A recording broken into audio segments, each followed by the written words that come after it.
So I just finished using the stencil to do this part up over the top of this arched window, and it's really tough.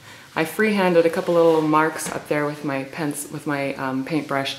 I'm gonna have to do the same up over the top of that one. If you have windows like this, it's a real pain to do a stencil. It does have one advantage that I want to talk about. If you do a whole wall, you don't have to worry about seams, just an accent wall. You start in the middle and go to the sides and stop and you're fine. But if you do a whole wall, at some point your stencil is going to have to meet up.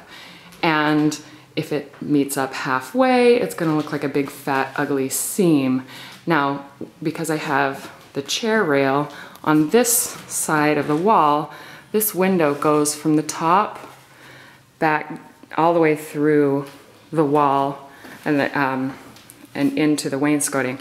So I actually worked it out so that I started in the middle of this wall and went all the way over to this window, and then went all the way around again to this window, so that the seam is through the window and you'll never know whether it actually meets up there or not.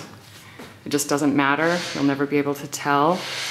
But again, where you start is important, and I wanted the stencil to be lined up right in the middle of those two windows. It actually worked out, and with just a little bit of easing, like you don't want to ease a whole lot, little fractions of an inch, it actually worked out that this wall is pretty well centered as well.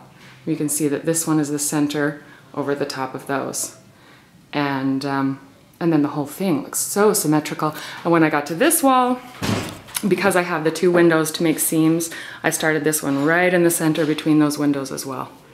So it all looks symmetrical.